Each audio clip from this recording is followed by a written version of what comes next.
আধাৰ card PAN card কিবা কিবি আছে নাই বালটো নাই গেলা যদি আপোনাক কাইলৈ কৈ দিয়ে আপোনাক খেদি দিম বুলি অসমৰ পৰা এই সিহঁতৰ বাপেক আহিব লাগিব কেলা 14 গোষ্ঠী আহিব লাগিব সিহঁতৰ কেলা হাত মোৰ মুখত বেয়াকে ওলাব দিয়ে বেছি সুধি নাথাকিবা মোৰ ৰাগ উঠি যায় কেলা জানো মোৰ কবজাৰী হওক এতিয়া আপোনাৰ একোৱেই নাই কাৰ্ড চাৰ্ট নাই যদি কাইলৈ আপোনাক পুলিচে ধৰি লৈ যায় খেদাব আপোনাক কি হিমন্তই খেদাব আপোনাক মোক বাংলাদেশত পঠিয়াব তাৰ বাপেকৰ মোৰে বাংলাদেশী খাই কেলা অসমৰ পৰা হাত ওলটা পোলটা নাই কবি মোৰ ওচৰত এই বকি আছো কেলা হিমন্তই খেদিব আপোনাক হাত তাৰ নাম নাজানো কেলা মই ঘৰ চিনি পাওঁ হাত হিমন্ত ঘৰ চিনি পায় কিয় অসমৰ মুখ্যমন্ত্ৰী এই বাপ মোৰ মুখখন মোকোলাই নলবা যেতিয়া আমি কংগ্ৰেছে হেমন্ত বিশ্ব শৰ্মাদেৱক আনিছিলো আনি চিধা শিক্ষামন্ত্ৰী বনাইছিলো কিয় বাগৰিলে কিয় মাকৰ পেটত এবাৰহে জগে 10 বাৰ জগে নেকি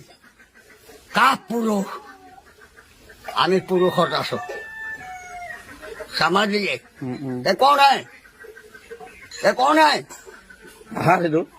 কি হাত তাৰপিছত উত্তৰ দিয়া ফুল বাৰৰ ফুল খেলা এইটো কংগ্ৰেছৰ হেৰি নহয় এতিয়া আপোনাৰ একো ৰ'বা আপোনাৰ এতিয়া আধাৰ কাৰ্ড নাই পান কাৰ্ড নাই কিছু নাই যদি আপোনাক কেতিয়াবা ৰাতি আহি যদি উঠাই লৈ যায় কি হ'ব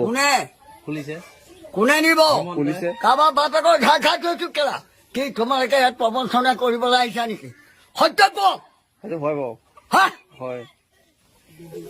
কাৰোবাৰ ঘাই থৈছে গোবিন্দই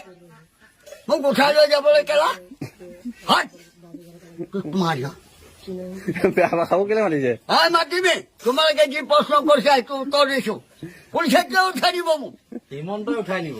হেমন্ত পুলিচ লগাই তোৰ জেগাক লৈ আহে যাছ কেলা তোৰ কাকাক লৈ আহ মোক উঠাই নিবলৈ এইটো মই বৰিগাঁও ল'ৰা ভৰ্তি